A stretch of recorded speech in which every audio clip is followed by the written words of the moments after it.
Hey, my friend, welcome to the Art of Online Business podcast. My name is Rick Mulready, and I'm an online business coach. I'm an ads expert, and most importantly, I'm a dad. And this show is where we help established online course creators and coaches create more profit, more impact with less hustle. All right, let's get into it.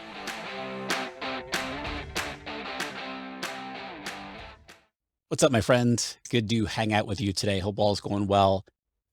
Today, I want to talk about money, our favorite topic, right? Let's talk about money. But I want to talk about it in terms of, there's all this talk around, I'm recording this. This is the middle of July that I'm recording this. It's all this talk about recession and what's going on with the economy and all that sort of thing. And I've been seeing a lot of social media posts, especially in the online space, around recession-proofing your business and all this other stuff. And I don't like to dive right into talking about something until there's some context to what's happening. And that's really the topic of today's conversation with my guest, Jacquette Timmons. And Jacquette is a financial behaviorist. She's an author, she's a sought after speaker, a coach, a podcaster, a course creator, and a blogger. And she's just an amazing person. And she's returning to the podcast here after the interview I did with her back in December of 2021 here on the podcast, which I'll link up in the show notes for today's episode, where we talked about pricing, wealth building, and your relationship with money. And so I invited her back onto the podcast to talk about what's going on with the economy, and are we in a recession? Are we heading towards a recession? And really, how does that affect us as online business owners, as entrepreneurs? And so we're going to break all that down here today. And we have a lot of uncertainty. There's a lot of fear, and I don't ever want to, I don't want to fear monger, if you will. And that's why I've kind of really taken my time and been very intentional with talking about this topic. So we're going to get into today what Jacquette is afraid of when it comes to the economy. We're going to talk about why she tends to get frustrated by the reporting that has been happening on recessions. We talk about what online business owners can do with the uncertainty that exists around the economy. She talks about getting restraints in place in your business. We talk about expenses and ROI and basically the types of things that you really can be doing to set yourself up for as much success and quote unquote security, because security is different for everybody. What exactly is security? But that's often the thought that people go to in this time of uncertainty. And at the very end, I ask her she shares some resources that you can both listen to and read to begin to educate, yourself on topics of investing and the psychology of money, and actually how to stay on top of what's going on right now without the approach of fear mongering. I think that's really most important. And so we talk a lot about context of what's going on. And I'm really excited to share this. I learned a lot from this episode and this interview with Jacquette. So without further ado, let's go hang out with Jacquette Timmons. Jacquette, welcome back to the podcast. We were just talking. It's been, I don't even know exactly. We don't know exactly, but it's been several months since you've been on the show. Welcome back to the podcast. Oh, I'm so delighted to be here. Thank you. Absolutely. So I have been kind of slowly creeping towards this topic. And the reason for that is because I feel like there's been, especially in the online space, I feel like there's been a lot of fear mongering, Mhm. it's all crashing down. And it's just and I know you talk a lot about this, and we're going to dive into this here today, but it's all right, let's get some perspective Right. on all this recession talk. And Yes. so that's why I'm kind of all right, let's start to talk about this a little bit more, but from different perspectives, Mhm. you know, like it's not all doom and gloom sort of thing. Exactly. Yes. And so before we do that, for those people who did not listen to our previous episode where we talked about money also and investing and so forth. Let's have you reintroduce yourself to my audience here. What is it that you do? What is your specialty? My specialty is getting people to focus on the human side of money, to pay attention to their behavior, their choices, their emotions, and their beliefs. And I do that in a number of different ways. I do one on one coaching, mostly with entrepreneurs and small business owners. And then I'm also a for hire speaker, mostly for AM Law 200 firms, Fortune 100 to 500 firms, large conferences, nonprofits, etc. But again, my message is all about how can we make sure that as we're making decisions and taking actions as it pertains to our money, that we're leading with what I believe is the part of the equation that matters most, which is our behavior and our choices. And I think Mm. that also allows us to make those decisions and take those actions from a place of power, even when we don't like the options that are available to us. What do you mean by that? What do you mean by that last part there? Even when we don't like the options that are available to us. So I know we'll dive into it a little bit more deeply, but we're going to be talking about the recession and some of the factors that influence, whether or not we are in or going to or coming out of a recession. A lot of those things are things that we can't control, but we can control other things. And I think that that's where our power lies, by focusing on those things that we can control. And also, I think having a historical having an understanding of the history Yeah. and, the history around our economic activity and all of that. So that's what I mean. Gotcha. Okay. Okay. Well, I mean, it is what is today's date? July 19th. Is it Yes. right? July 19th? Yes, Yes, I'm looking at July the calendar. 19th. Yep. July 19th, 2022. And there's been a whole lot of talk about, is there a recession coming? Are we in a recession? And you wrote recently on your website, you wrote a blog post where you said that you often get frustrated by the reporting that happens about recessions. Why do you get frustrated with it? I get frustrated because it is all focused on, it's almost like a recession is coming, doom and gloom. And it Mhm. wants you to focus on that, and it wants you to stay anchored in fear. And Yep. I don't think it doesn't give equal airtime to the reality of the fact that recessions are natural. Mhm. There is a particular pattern, if you will, in terms of why they occur, even though the variables change from recession to recession. And, it doesn't perhaps provide much solace to someone who is concerned about, are we headed into a recession? But we've had seven in the last 52 years. So Yeah. when you think about it through that prism, I think it's a way of kind of helping to relax one's Mhm. nervous system. Yeah. But I don't think I think a lot of the media benefits from the hysteria, and therefore that's the message that gets perpetuated, I guess? Yeah. Perpetuated. Is that the word I'm looking for? Yeah, it gets the numbers. It gets people Yeah, it gets watching. It the gets number. people Yeah, tuning in or yeah, reading. Yeah. yeah. So that's what I mean by that. And, is it I mean, they're natural, right? They're economic flow, ups and downs. You said there's been 7 in the last 52 years, so roughly every 7 years or so. Mhm. Now, you wrote something, I wanna read it verbatim here, which I thought was super interesting.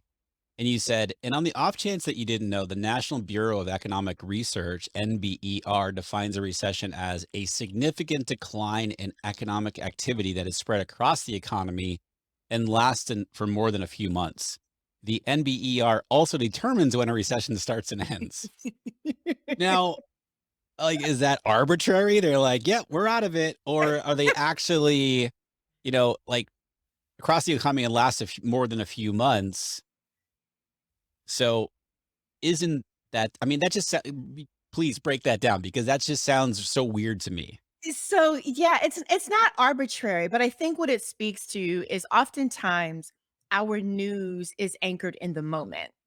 And the NBER and other, institutions like it, they're looking at what happened the first 3 months of the year? What happened the most current 3 months? What happened the quarter before that to really make an assessment of, are we really headed into a recession?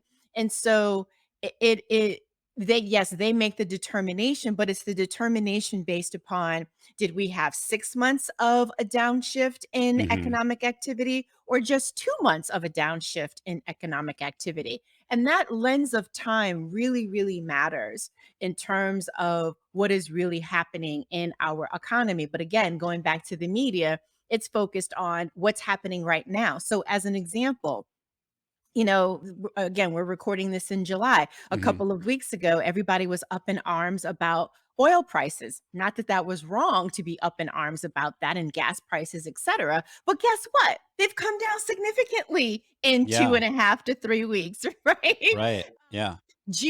I'm not sorry. Well, yeah, June's unemployment rate was the same as May's unemployment rate. So when you take those things into consideration, our economy is not as bad as some of the factors that contribute to our economy is. Does that make sense? Yeah, for sure. And you, I really liked how you broke down in your article here. I have it up in front of me that you kind of broke down the last several recessions and, looked at. So, for example, in 2020, when the pandemic sparked this recession, you said that unemployment peaked at 14.7% Right.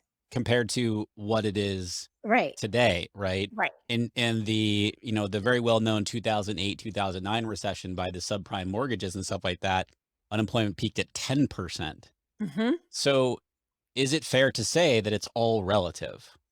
It absolutely is all relative because I think one of the things that often gets lost is how important it is to keep context and Mhm. circumstances in mind. So Yep. the variables that, impact or influence our economic activity are, GDP, income, employment, manufacturing, retail sales. All of those things stay static, and those are the things that we're measuring. But how they get impacted and what influences that, that's the piece that's contextual and is circumstance driven, and that's the element that changes all the time. And what is very apparent is inflation is at, what is it, since 1981, I think it was, since Yeah. its highest point. Exactly. Yeah. Everything costs Everything more. costs more. Absolutely, and there's no denying that. But Right. here's what I'm afraid of. I'm Mhm. afraid of, again, going back to the window of time. If the Fed continues to raise interest rates based upon just what's happening in the short term and not accounting for, let's wait a beat, see what that lag response is before we make another adjustment, Mhm. that could potentially be the thing that puts us into a recession. And I think the lesson that we can learn as business owners there is to make sure that you're not making decisions today based upon how you made a decision in the past when things were tight. So if we think about, who might have been, I can't even think of a particular name right now, maybe Greenspan, some of the decisions that he may have made when he was head of the Fed around controlling inflation. If Powell follows that game plan precisely, but not doesn't take into account again how those contexts and circumstances change and doesn't give things an opportunity to actually play out itself naturally, that Mhm. could be the thing that pushes us into a recession too. Like if you act prematurely. Now, I wanna get into, like, the business side of this, obviously, here in just a minute, but that's really important, and I don't know if you have the answer, I'm truly curious on this. You said we hopefully, they're taking into account the lag time to see, the increase in interest rates that they've done over the past little while here Mhm. and the bumps that they've made. How long, does it generally take to see the effect of those types of hikes? Sometimes 2 to 3 months. Okay. Sometimes 2 to 3 months. So that's the concern, right? That you have an interest rate hike, it doesn't do exactly what you want it to do, but you're measuring that just on, a couple of weeks or maybe just a month and not really giving it the room and space for it to kind of settle in. Yeah. Now, you mentioned as far as making decisions as a business owner. So we are online business owners, and times have been really, really good for a lot of businesses for many years now. And I mean, granted that, yes, the pandemic, I'm not making, Mhm. minimizing that in any way. A lot of businesses flourished during that, Exactly. especially online businesses during that time. Absolutely. Yeah. What are things that, because of this fear mongering, if you will, and let's be honest here. I get caught up in it too. I'm like, like, uh-oh. And, Right. the whole thing, like, is business gonna fall apart sort of thing, Right. right? Right. And so, let's be very clear. I'm no different than a lot Right. of other people that I know. Right. It's a concern. With that said, what are some things that we as business owners can be doing during this time of uncertainty? So I'm going to answer that question, but before I answer it, I want to just also highlight how recessions typically happen after a period of overconfidence, Mm, mhm, because there's a collective tendency to perhaps become a little bit more arrogant, a little less guarded about paying attention to guardrails and actually practicing the discipline to adhere to those guardrails. So sure. I want to say that. So I think a lot of folks, because of how well, you know, again, not to minimize the challenges that some businesses had, but like you said, there were a lot of businesses that flourished through this pandemic and we're still in it.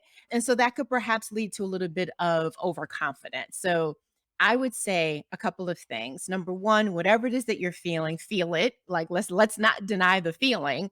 But then if you are afraid and you are afraid like, "Oh my god, is business going to fall apart?" Use that as an opportunity to kind of reevaluate, well, where might you need to have some restraints?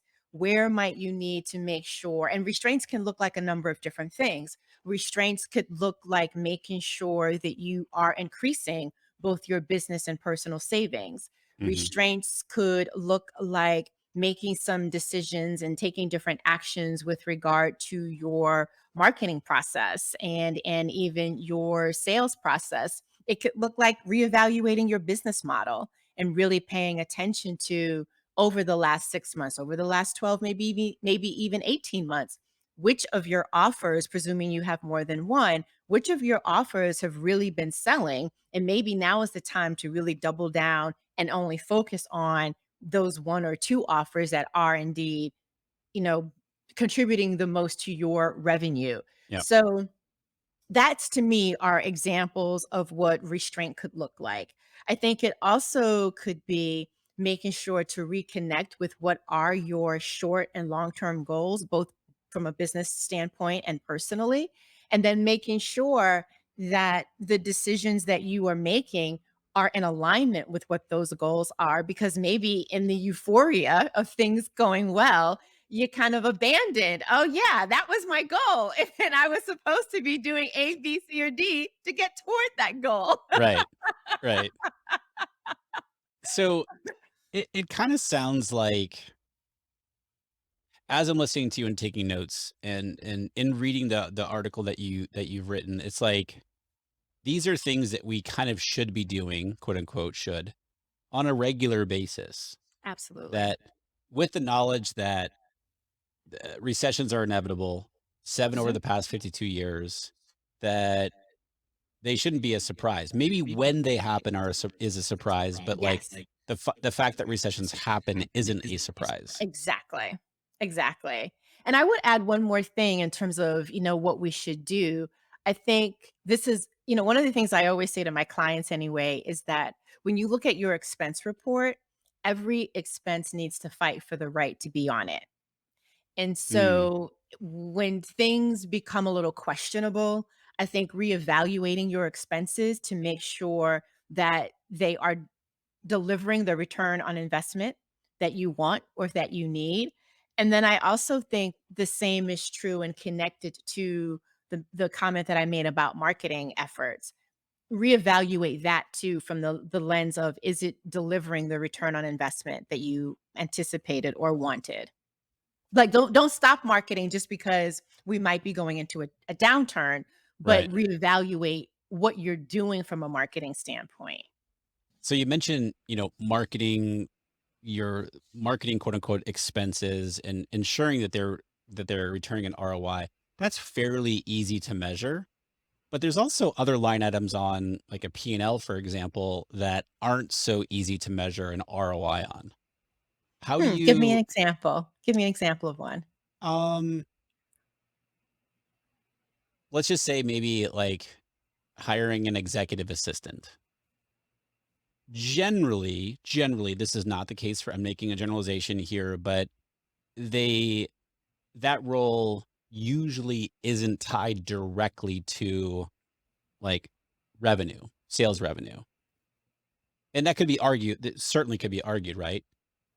However, there's an ROI on time, right? The Yes. person that so like if I have an EA, for example, I'm getting a whole bunch of time back. So there's certainly an ROI there.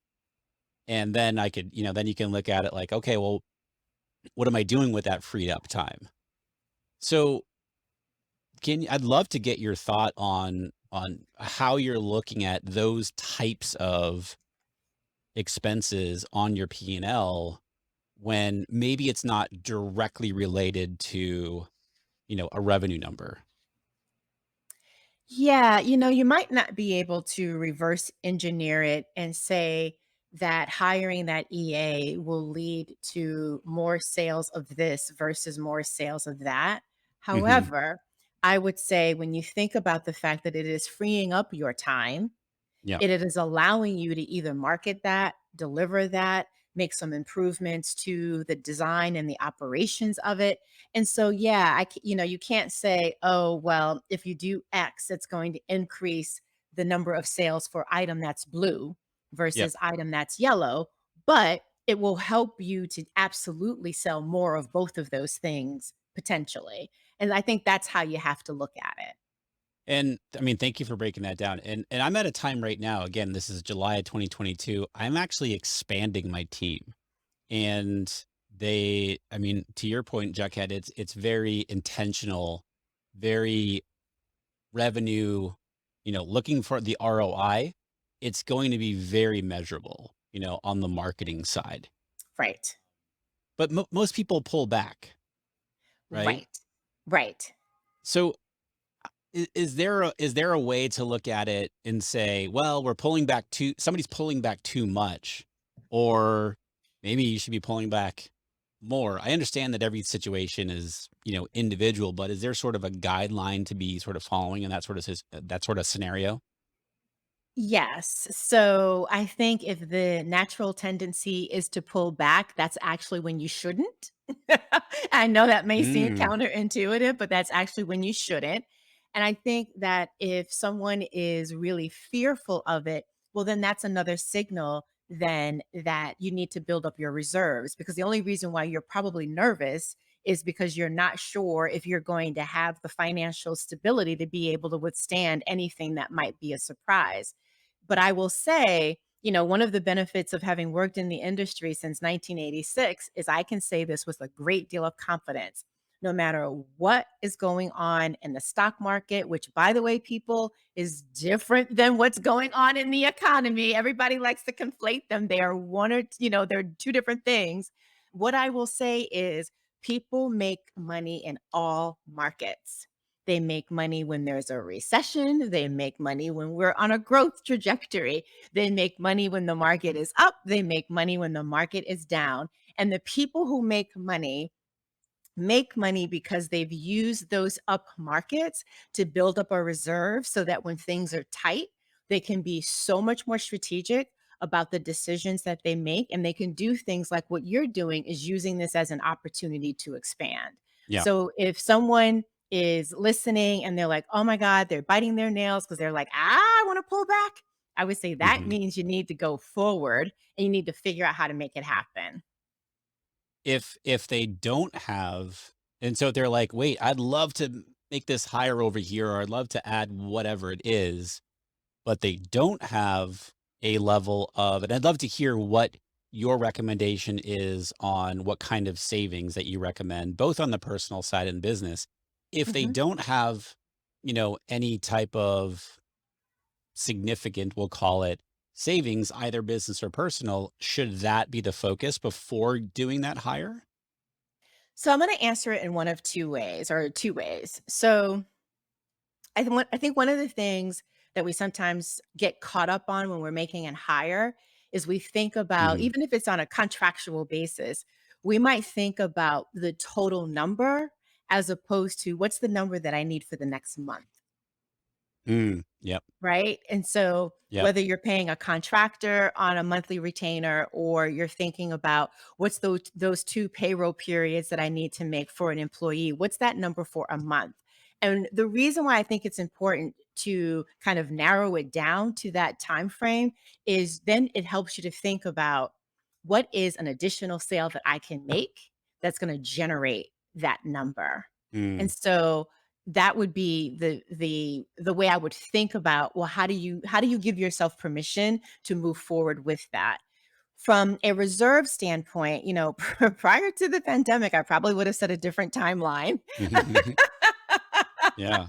But, it all depends, on a person's circumstances, but I would hope that if you had at least 3 months, I mean, ideally, yes, you'd love for it to be more, but if you had at least 3 months of savings, both personally and from a business standpoint, that should give you the runway, especially if whatever it is that you're selling doesn't have a long lead time. Now, if something that you're selling has a really long lead time from start to close, then that changes the timeline altogether. But if you can have, a discovery call or do an initial launch, today and potentially have a new client in a month or 6 weeks from now, then 3 months should hold you because at least you're doing the work to bring in that revenue, those sales. Mhm. Now you're talking 3 months business expenses, right? Or are we talking personal? Well, ideally it would be both, a Okay, combination of business and personal expenses. Yes. gotcha. Okay. Yeah. This is completely like, I'm thinking of this question I'm gonna ask you. It's kind of irrelevant to what we're talking about from a straight up strategy, what's going on, but, like, I'm thinking about this right now, and I'm just curious what your answer is, okay? Now Okay. you're like, "Oh my god, what's he gonna ask me?" So so I've been very fortunate, and I have been able to build up a savings on the personal side, Mhm. and I never wanna touch it. I never wanna touch it. Even if, like, I needed to, I feel like, "Oh, that's really bad." Like, Right. like, psychologically, like, Right. emotionally, this is a I've been aware of this for years and years, Mhm. and I know it's there, which is makes me feel great, Mhm. but I don't know, there's something, like, psychologically for me that if I had to, if my family had to to go to the savings, like, "Oh, that's not good." Right. Like, do you have any thoughts on that? I'm just super I curious. do. I do. I think that if you have that pool of money that you don't wanna attach all in one account, I think you need to separate it out, and you need to have a part of that is the do not touch at all under no Mhm, circumstances, and then you've got the amount that you can touch. You can, either borrow some of it to invest in your business, and you have a game plan for paying yourself back, or, whatever. But I think breaking it out from a single account with, X amount into it to 2 accounts with 1 amount that is your do not touch. Like okay. the world has to be on fire I like before that, you touch yeah, it. yeah. And I then like that. another account that you give yourself permission to tap into. And I think it also helps to come up with some rules around, well, what are the circumstances that Mm, I will tap into this? And if it is tapping into it to, either get your business through a rough patch or to help scale it to another level, then what's your game plan for paying yourself back? mm. Yeah, most of us, myself included, I have never thought of it that way, and I'm so glad I brought that question up Yeah, because, me too. you know The other thing too, and this came up just literally in the past 2 weeks with interest rates so high, savings account, interest rates Mhm. are much higher. Right. And it was recommended to me because the savings account is just sitting in a savings account with a bank. And they said, well, check what your rate is on it. And I was like, oh, it's like 0.02 or something like that. Something. Yeah, you gotta And they move were it like, out. oh yeah, here's a list of all these other banks Yes, that you can do. alternatives. And they're like 1.8, And I Right. was like, Well, oh yeah, I'm leaving money on the table. exactly, exactly, and you know what's so funny? Again, context and perspective. So, I remember I don't know if you remember when ING Direct first came on the scene, but that was Yeah, I the do. yeah, right?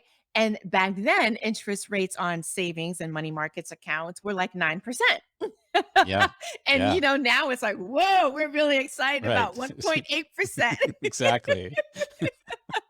Exactly. Oh my god, and on the flip side, well, I know people are freaking out about mortgage interest rates going up and, they're so accustomed to when they were like 2 and 3%. I remember in the '80s when they were like double digits. Yeah. Yeah. So, context matters. We Imma keep saying that. yeah. It's so important. I have 2 questions that as we start to wrap up the conversation here that keep coming up for me. And one is you mentioned, we make money people can make money in regardless of the type of economy, recession, good times, whatever. You've been doing this a long time. When From what you've seen over the years, the people who have made a lot of money in whether it's well, let's keep it within their business, right? Mhm. What are some of the things that they're doing? How are they doing that? They didn't And is make it more any behavior based? well, I would say it is behavior based because they didn't make any Mhm. dramatic changes or shifts in strategy simply based on a short term interruption. So that would be the key thing. Like they didn't make any major moves because it felt uncomfortable in the short term. They really Mhm. kept the long-term vision in place and, stuck to that long-term strategy, and they may have made tweaks to how it's executed, but closing the gap between here and there for the most part stayed the same. Yeah. And they're also, I would imagine that they're looking for opportunities based on what's going on at the time. Yeah, I don't know all of the different businesses that will be tuning into the episode, Sure. but this is also an opportunity depending upon what your business is. If you know of another business that is looking to be acquired, this might be the good time to acquire it. Yeah. Right? And Yeah. so it's an opportunity that may not have presented itself under different circumstances, and it's an opportunity that because of the environment, it puts you in it makes you it's a buyer's market, right? And so it puts you in and for certain things anyway, it puts you in a position to perhaps have more negotiating strength. Yeah. I'm really glad you brought that up because this is something I've been thinking a lot more about. And I know that you're I know that you're a fan of the stock market. That's a whole other well, I would love to ask you about that as well. Heck, I mean, let's talk about it. But that's Yeah. something I've been thinking about maybe like, oh, a lot of people when they're thinking about building wealth, generally, they're not thinking about, especially in the online space, they're not thinking about purchasing another business or Mhm. investing in another business. When you bring up a great point, during these times, there may be opportunities there where you can acquire or invest in Exactly. another business. And now you've got that in your portfolio, if you, Yes. if you will. Yes. When it comes to the stock market compared to this, I know this is an expertise of yours, and it's a buyer's market right now, right? Mhm. Because Mhm. stocks across the board. Now, I did not start any kind of wealth building early in my life. That's one thing I greatly so I'm getting a later start. Stocks don't really bring it for me. I'm not even talking like individual, I'm talking more like Right. funds, index funds or Mhm. ETFs or what have you. Mhm. They don't really light me up because I think like, "Oh, we're gonna do, 8 to 10%, which is good." But I just look at that again, psychological, the way I look at it is long term. And I'm thinking, I'm getting started later in life, so is it even a path to look at? I'd love to get your thoughts on that. Oh, yeah, it is a path to absolutely look at. And even though you may have gotten a later start, you still have a long time horizon. Sure, You will yes. probably still be in the market in, 20, 30 years. And so that's a long time Yeah, horizon. So it's true. definitely in your favor. And, one of the things I always remind people is that when it comes to building wealth, you've got three pathways: owning a business or buying a business, investing in the stock market or in other businesses, and income producing real estate. Those are the three key primary ways to build wealth. So, also, if you, depending upon the position that you're in, this might be a good time to buy some property because, again, it is a buyer's market in terms of having some negotiating power. Right, right. Even with the interest rates as high as I mean, granted, Yeah, high, because if again, you get all a context.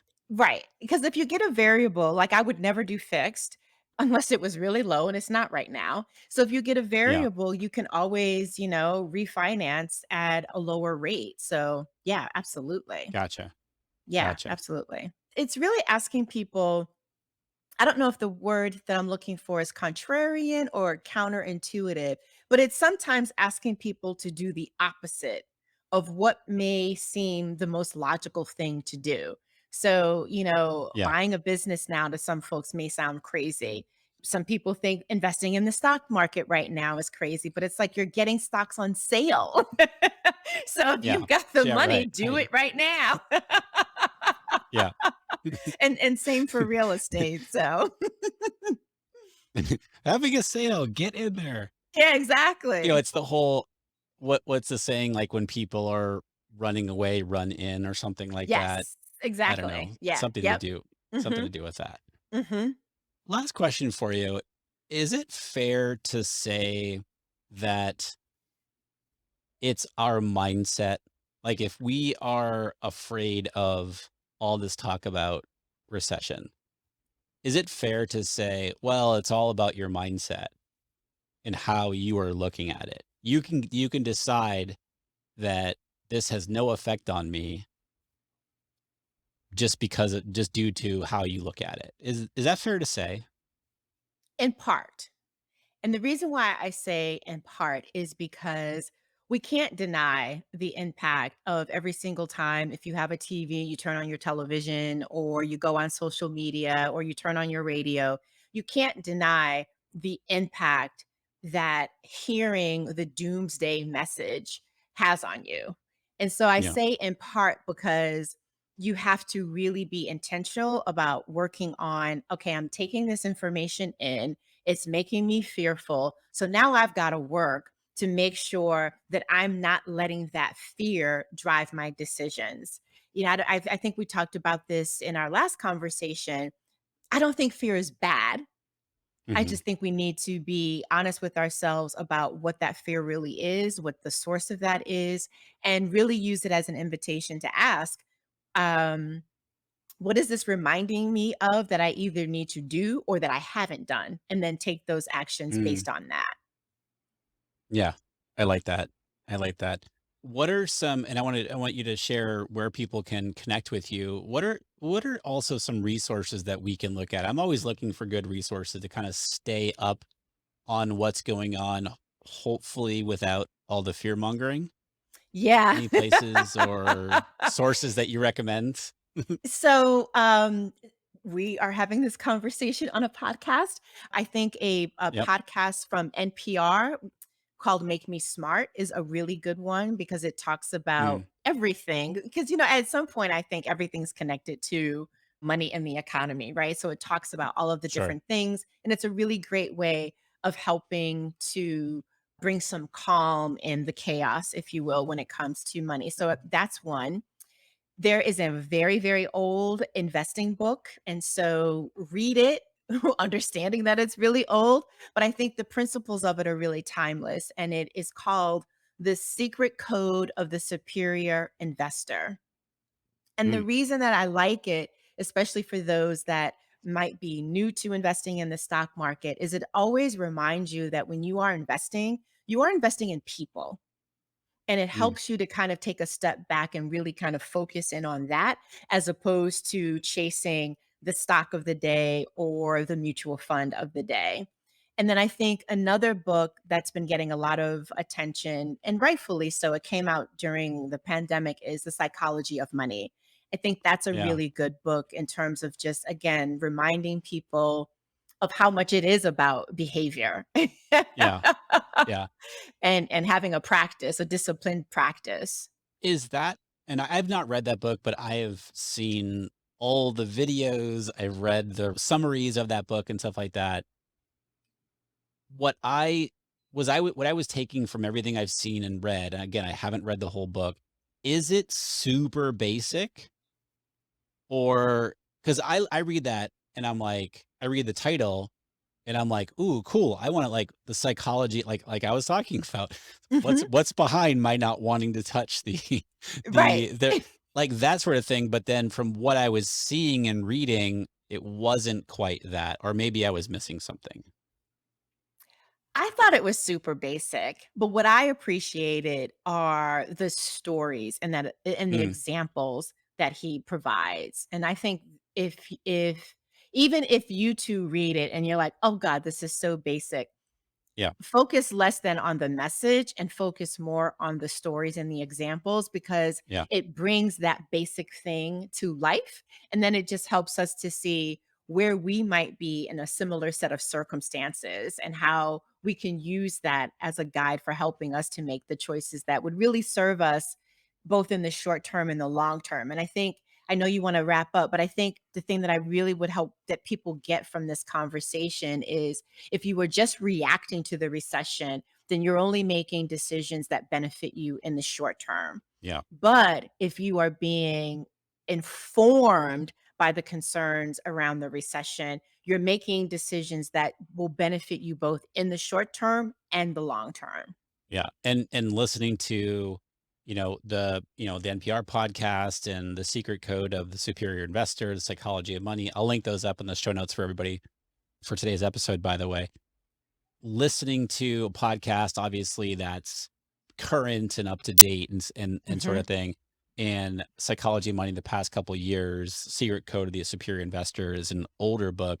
But again, to your point, Jacquette, the principles that you're learning can be used to be looking at what's happening in the economy more contextually relevant, like what you've been talking all about here today. Is that right? Yeah, totally, Yeah. totally. And the thing about Make Me Smart is it's daily. So Mm, it is literally taking what happened today yeah. and Gotcha. putting it into context. Oh, darn, there was one other thing I was gonna say and it slipped my mind. So hopefully it'll come back. Okay. Well, where can people connect with you? Obviously, you're a wealth of knowledge, no pun intended here. Well, pun intended, yes. You're a Yeah, wealth of yay. knowledge and you're an amazing person. And I want to make sure that people can connect with you, and whether they're, sign up to work with you or just learn from you. What are all the ways that people can do that? Yeah, thank you so much. So I love to hang out on Instagram. So come and follow me there. You can just put my name in the search bar and I will come up. And you can go to my website, jacquettetimmons.com. If you want to do a free exercise, just append wheel after jacquettetimmons.com/wheel. There's a free exercise there. And the purpose of the exercise is to not only help you to connect with your financial vision, but it's also an opportunity to make sure that your business is designed to help you fulfill that vision. Mm, I love it. Yeah.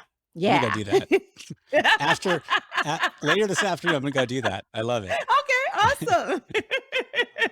I will link everything up for everybody listening. I'll link all the links up in the show notes for today's episode over on my website, rickmulready.com. Just go to the podcast section. You'll see this episode right there. Did you think of what you forgot that you're going to say? I I did not. If I think of it before the show goes live, I'll make note of it and you can add And it I to the will show add it notes. in. Absolutely. And as soon as we hit as soon as I hit stop on the I record, you'll be like, "Oh, I remember what it was." know. Well, It's all good. Jacquette, thank you so much for coming back on the show. I super appreciate Oh, you. thank you for the invitation. I appreciate you as well. All right. Hope you got a ton out of this interview here today with Jacquette. If you are a course creator, you're an online coach, or you maybe have a membership program and you're looking to scale your business and your impact while working no more than a 25-hour work week, that's exactly what we help you do inside of my accelerator coaching program. This is for established online course creators, coaches, and membership creators. If this is one-on-one coaching, by the way, group coaching and a mastermind experience all wrapped up into one program. We just help you flat out get results. And we surround you with other amazing online entrepreneurs who are up to big things just like you are. And so if you're looking for my eyes on your business, go check out, you can actually two different things. You can email me, rick@rickmulready.com, and just share what's going on in your business right now. And I'll get back to you. Or you can go learn more about the program, watch videos of current and past students to learn more about their experiences over at rickmulready.com/accelerator. All right, my friend, thank you as always for tuning in today. Super appreciate you. Hope all's going well. And until next time, my friend, be well. I'll talk to you soon.